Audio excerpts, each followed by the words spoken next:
Yo, welcome back to another video on the channel. Now today we're gonna be doing something a little different from my normal videos. Today I'm gonna be showcasing a brand new series that me and yours truly, Sprint, have both come up with together. This is a new series where I feature you, a Roblox dev, to come on the one and only Iviouz show.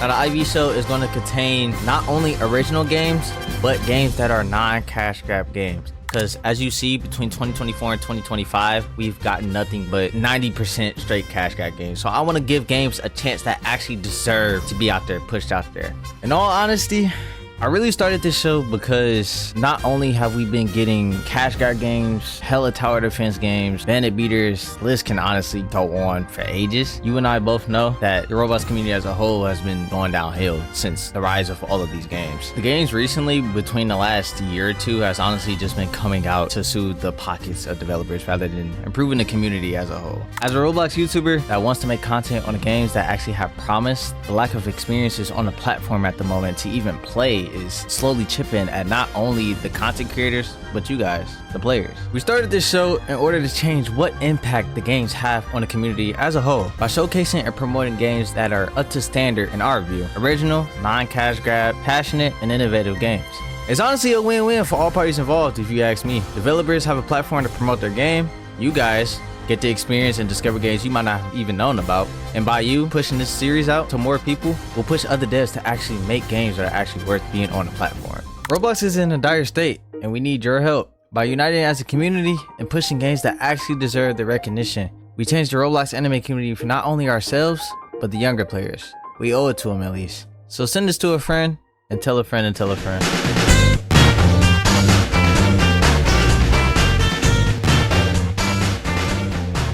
Now the series will contain interviews, game breakdowns, and exposures for the devs that are actually doing it right. Games that actually have potential and deserve to be out there. Now, as you see, as we walk over this way, don't mind my pants, you know the diaper, you know the deal. Why are we acting brand new? Don't act brand new, all right? Anyways, coming over here, I'm actually gonna show you guys just a little snippet of the game. So as we turn to the screen, what do we have? Let's go.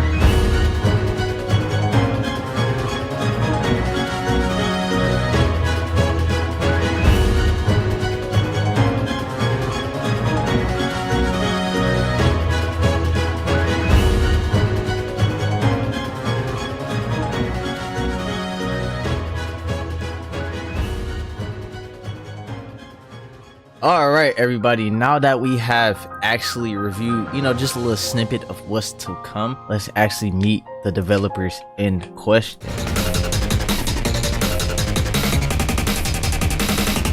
So, in this first chair here, we have Hollow.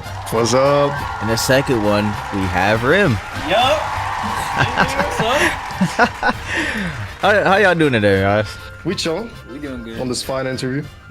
So I've showed my viewers just a little something of the game of what's to come. But what more can you tell me about Aegis? Tell me more about the game. Well, I would leave that question up to Remus because he's definitely got a lot more experience with the project. Yeah, I'm your father, so I got an answer for you. What the fuck?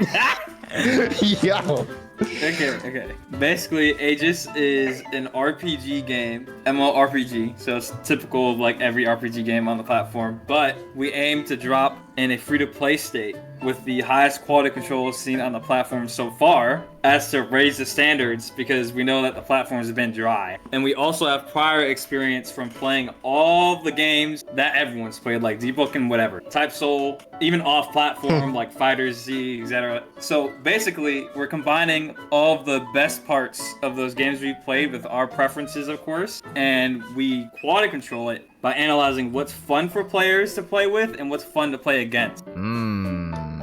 Okay. So I want to know though, because this is honestly more so of a bigger question that everybody would want to know. As you know, we do get a lot of cash grab Roblox anime games on the platform. I want to know, do you guys see this as a passion project or do you view this as something different? Is it more like a business? Like what? How do you view the game? I mean, it depends on what that question tries to entail with a passion project, because how I view a passion project is that the person who's doing the passion project is completely passionate about the project, of course. But But of course, at the same time, we still have business aspects because we are supposed to treat this corporate. We want the best for the game. But initially, how Aegis started and how it's still going is that it's a passion project turned corporate where we care about the game and we want to make sure that there's a future to it where the people endeavoring within Aegis actually enjoy playing the game and where we also enjoy playing the game. You know, like, Right. that's kind of how we're looking at it. So passion project turned corporate, it's a business at the end of the day. You know what I mean? That's how we view it. I love that answer, actually. Now, I kind of want to ask more so like a behind the scenes type of question. So how do you guys plan on prioritizing your updates? Do you prioritize it based off player feedback, your visions, or is it a mix of both? I would definitely say it's a mix of both. I mean, at the end of the day, customer feedback matters the most, and having the retention where people want to continuously play the game is what matters the most. But we also try to balance that with seeing where players could be potentially right and where players could be potentially wrong. But at the end of the day, we want to make sure that we are keeping them happy. So of course, what we have to do is always listen to them. Right. So you're not really going to see the same pattern that's being continuously followed within the years of Roblox games where developers make a project, they promise transparency, they promise communication, and they promise that they're going to listen to the community, and guess what happens? I mean, I think Type Soul would be a prime example. Prime example. Prime example with not listening to your community whatsoever. Right. But within the, I think, what has it been now, Remus? I think, what, a month or 2 months of Aegis being in paid testing? It's been a month. I think we've done a very thorough and good job at listening to the community and making sure that we listen. So what I'm trying to basically insinuate is that sure, they're not going to have as much power as core game mechanics, but making sure that like the content, the things they interact with within game, things that should be getting changed that are bothering the players, those are things that we are 100% going to act upon if people have some sort of unhappiness with it. Like the core mechanics and the core gameplay of what Aegis is going to be and what we're envisioning it to be, those are things that are obviously going to be up to us. Do you feel like your community as a whole, which includes like your testers, developers, everybody as a whole, do you feel like your community influence the development of your game? I'll answer. Yeah. So to give a more specific, like deterministic answer on that is basically, for example, we added a new base class that was community requested. And for our vision of the game, it doesn't necessarily have to do with what tools are at the disposal of the players. So we allow the game to be malleable by players in the regards that the content can fit into the game. And you don't want a game where people feel like they can just suggest whatever they want to the game and it just goes through. Right. A good example of this is where in Deepwoken, a lot of the community desired updates end up detracting from the overall vision of the game, and it slowly dilutes the overall wonder of the game in a sense. And obviously, the opposite to this is that you don't listen to your community at all, and you just end up with a alienated sort of community where they just kind of watching you make the game and they can't really do anything. Our blend is that we moderate what feedback matters in terms of what it can add to the game and what it changes about the game. So for example, scythe based. Scythe being a weapon to use is not necessarily lore important, so adding it is not a problem. It adds a unique gameplay style. There's nothing wrong with it. Adding a boss that isn't really integrated into the lore because the testers don't know it, that's a little bit weird. And it also goes against the idea of the game having its own vision. There were a lot of balance problems that we didn't find simply because other players play differently and approach the game differently than we do. Developers naturally play the game as intended. The players don't know what is intended, so that's why they often break the game.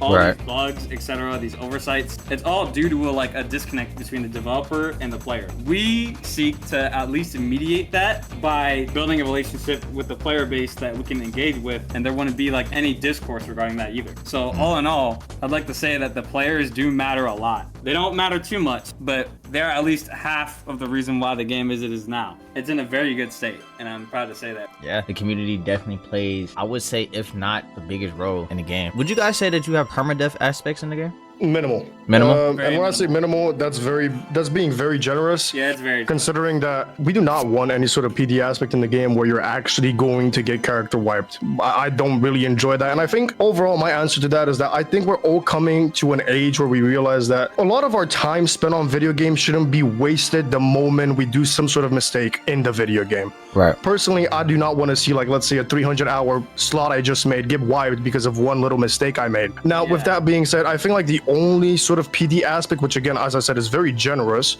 is we're gonna have red zones or things along the nature of a red zone, dark zone, whatever you want to call them. No. You should tell them that all permadeath is gonna be voluntary. It's like there's no like involuntary wiping. There's no like sort of like you just die in a place you have to be. All the permadeath will be very like essentially we should have a way for you to reset your character for benefits of reprogressing. In terms of PvP permadeath, there's no involuntary permadeath to where you just get jumped and die. And you don't just get killed by a mob and you're just gone. Yeah, that doesn't happen. So do you guys feel like putting in that type of system ensures that both casual and hardcore players have fun at the same time? Yes. Yeah. I mean, I will give insight that what people enjoy about permadeath is the stakes, and the stakes don't always have to be dumbed down to losing your character. And another thing is that whenever casual players and competitive players interact, obviously the more competitive ones will win. So if you can't please both by having permadeath, you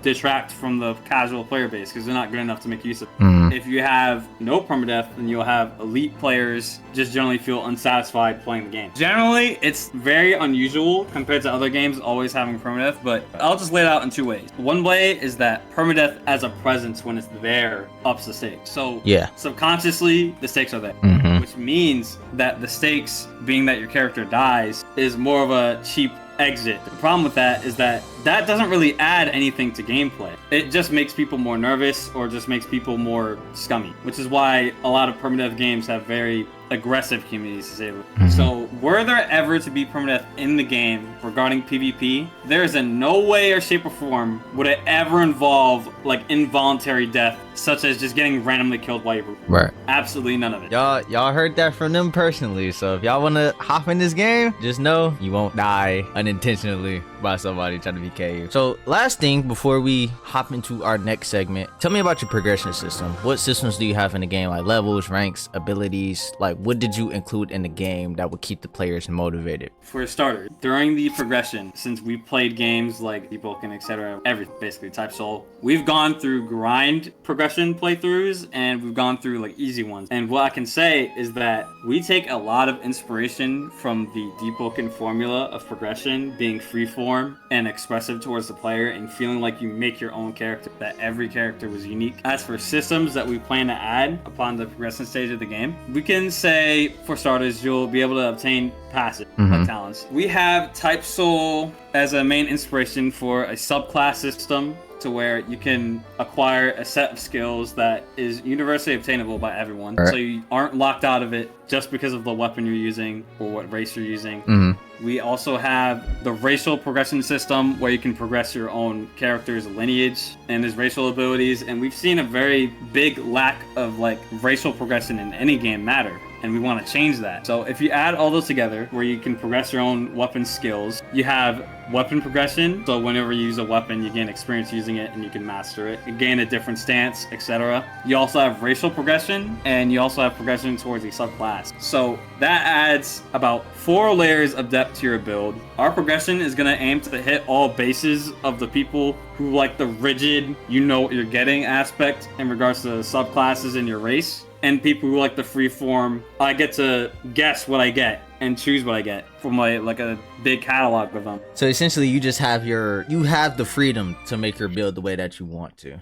Yes. That's actually fire. Well, y'all heard it from Rim and Hollow themselves. In this next segment, we are actually going to dive into the actual game. See what the game is like, the gameplay, what the map looks like, how the game feels. We'll be back as soon as we're in the game.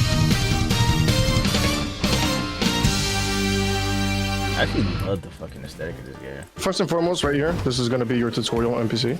Okay. If you click on this, it's going to give you a pretty brief explanation of what you should do. Things like what buttons to press, what's going on, other NPCs you should be doing to get gold. Essentially, the weapons you see behind you. These weapons you see right here, these are all weapons you can obtain by getting gold. And the only way to get gold is if you go down here. This guy basically just teleports you to do some NPCs. You fight the NPCs, get gold, come back. You get your gold, keep doing the same thing process, just progress with it. Get enough gold and buy yourself a weapon. Okay. Obviously, that's not how you have to obtain your class. So to obtain your class, you just press F4 once you're in the playtest. Okay. And then you got your loadout. Scythe and class, you got Scythe brute, class, ag. brute. Scythe class is literally a Scythe class. I mean, it's Hakura though. It's kind of it doesn't work exactly like Hakura, but you know, it's airtime combat. Brute is fist. Axe class is an axe class. Spear, spear. Matador is a great sword class. Rogue is dagger, and Crusader is a sword class, a medium sword. Now, I'm actually more interested basically. in Rogue. Oh yeah, also the races. You have Heros, Draconian, they're two races. Heros is supposed to be a Blood Mage race, and Draconian is supposed to be a Dragon race. So I'm gonna assume that I'm Draconian at the moment. I think you are, yes. Yeah, you are. Okay. Now, we're gonna be going over to the armory. So Armory? if you follow me, yep. Okay. After you generate your gold, you get your weapon. You have some clothing over here. You can change. Okay. You can just pick one for now, just to make sure. This one look kinda My cool. personal favorites, I think this one, or the last one over here. Oh yeah, that's alright. You also Okay. have some more weapons over here. Scythes look like a great sword. Okay. Yep. And then if we go down here, also more weapons stuff. But the most important part of being here is your gear. So this gear right here basically just gives you some more defenses, more HP. Okay. So if you pick these couple right here, would be the cape, the little cultist hood right here. Okay. We're on cape. Yep. The hood, Good. the blindfold, and the cultist arms right here. Okay. Yep. And if you just go down into your inventory now, you can just put them on. Oh, I also see I got moves over here now too. Okay. Yeah. You should have your race moves and your class moves. Okay. Alright, you can go back down. Cataclysm, Immolate, Flow, Impale. Yep. Put those in my fire. Cataclysm and Immolate should be your class skills, and the other two are your rogue skills, the dagger class. Okay. Now, if you come over to the start again, right here. Okay. So I'm gonna let you know a couple of things about PvP. First and foremost, I see a lot of misconceptions within the game where people think this is a primarily parry-based game, and I'm going to tell you it's completely untrue. The way parrying works in this game is it works as a nullifier. So Okay. in games, Deepwoken for example, it works as a punishment tool, where like if you parry the person, it's kind of like your turn, my turn. So when you parry the person, it's their turn to parry, and that's kind of how the dynamic works. But in this game, if you parry, or if I parry, there's no end lag, there's no punishment. It just works as a nullifier. So that basically means the game works as a movement-based game. So you can do things like this, where like you can input buffer your dashes, or you can constantly rollcast your skills. So you basically attack, and there's a very small frame at the end of your attacks where you can cast something, so that whether that would be a dash, but dashes are the most prominent ones considering they have priority over every single thing in the game. So you can do like interactions like this, things of that nature. So we're trying to achieve a very fast-paced combat game because, I mean, that's just what we enjoy. Right. With games like Battlegrounds, Rogue, all these sort of games that had a very fast feel to them. You also have your subclass, which I showed you over here. There's 3 subclasses you can currently get. I think it's 4 actually. No, 3. I'm Right interested. over here. What can you teach me? Ghoul and Shinlong and Oh, no, Duelist. these are universal skills actually. So you can pick one of these as well. I'll go Duelist. Train. Okay. So I see a bar on the right side now. Z and X. Yeah. And you also have universal skills right here. You have Ravage, Rising Sun, Rip Crusher, Falling Moon, and Ground Slam. My personal favorite, Rip Crusher. It's like a really cool kick. What's Falling Moon? That actually sounds alright. Let me learn it. Okay. Tap. What's Falling Moon do? Okay. Oh shit. Yeah, Duelist is a gun. What's Shinlong? It's a dragon. Oh yeah. Hell yeah. Oh yeah, let me keep that. And one thing you can do with that is if you continuously hit 1, you get an empowered version, and you get a dragon that like follows you and stuff. That's pretty much it for the core mechanics. Now, things you can actually do within the game, like crits and stuff. So you have a base crit, you have an aerial crit, you have a lunge attack.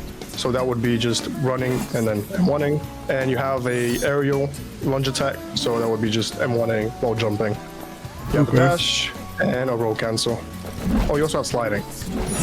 Okay. I feel like if majority played Deepwoken, they'll probably easily. Yeah, very easily. Yeah, so y'all, the mechanics Transfer the skills you have. as far as combat so far seems very similar to Deepwoken. So if you play Deepwoken, it shouldn't be rocket Yeah, science. this should be a very easy game to pick up. And it's definitely not hand-handled, so like there's a very high skill ceiling for getting actually good at the game. But I would say it's pretty easy to get into. Definitely. Yeah. Oh yeah, that's alright. I mean, I can spawn a dummy for you, so you can like see what they do. Yeah, let me check. Okay, so. Okay. Oh, that's hard. Okay.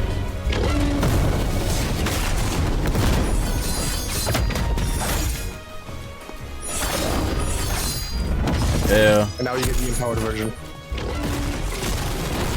Oh, that's hard, actually.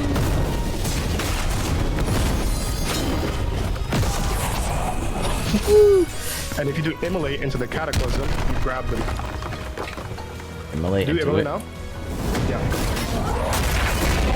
Oh shit.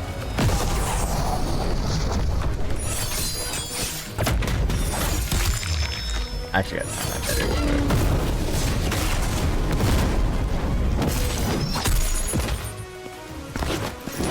And then falling moon. Okay. Okay. Yeah. Actually, the effects is actually really fucking fire though. I'm fire around. Right, come on, man. I'm only gonna. Back.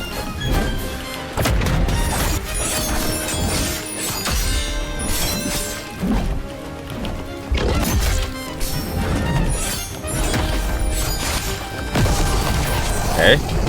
Oh my god.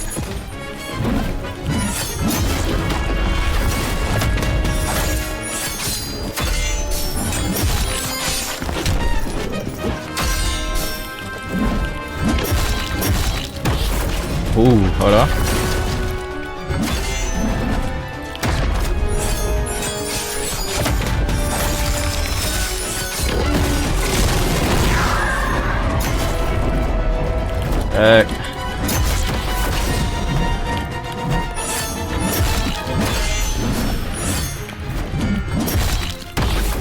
Oh, I'm out of I don't know. Okay.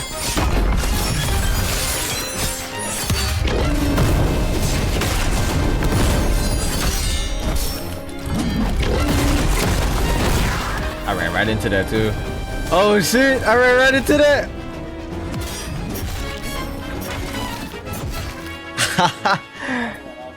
Nah, that's actually, I fuck with the combat. That's hard. You know, on top of that, you got the different classes as well. So it's like nothing will be like boring. And I mean, these are not the final classes either, because we're still adding a hammer class, and we're also going to be adding a bow staff class, and I think a katana class as well. Oh, katana will be, the moment y'all drop that, let me know. Yeah. Katana will be hard as A lot of people hell. are interested in things like that, so we're trying to appeal as much as we can. Now, the way enchants work, the more you buy a weapon, there's a 1 out of 5th chance that you can get an enchant, and whether that be fire, frost, or blast, you kind of have to be lucky. Ooh, okay. So what does it do? Yeah. Basically, Blight has a passive where it's based on the, let's say, a dying goddess thing, where it tries to just basically kill you, bring you to its realm or whatever. So if you hit a dummy or any player, you just hit anything, what will happen is it has a very low chance to proc a cursed flame that you cannot roll out of that does percents of their HP. They got lucky there after the first time. And when they're low enough, it will actually pop them. And it will do a very loud sound and has a chance to backfire on yourself as well.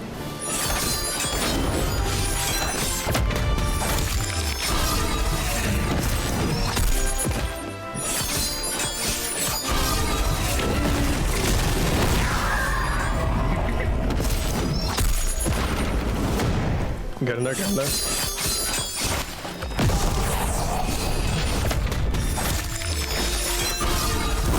Holy shit.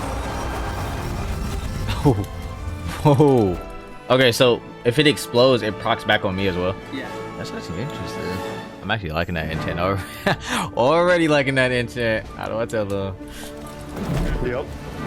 All right, let's proceed with a couple of NPCs.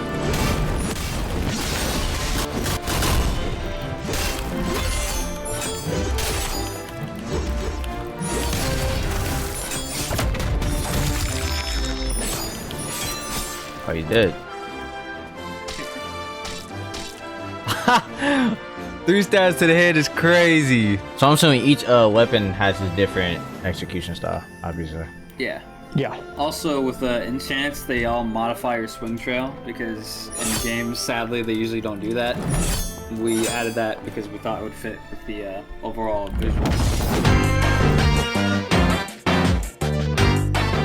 Well, y'all, so far, this is Aegis, made by Hollow and Rim. Let me know what you guys think about the game down in the comment section below. Let me know what they can add, what you guys would like to see in the game. I will also link their Discord in the description below also, as well as the new IV, the show server. If you're a game owner and you want to come showcase your game, come on and join the server and we might pick you. As always, I love you guys. If you haven't already, leave a like, comment, subscribe, come join the family. I love you guys. I'll see you all in the next video. Peace.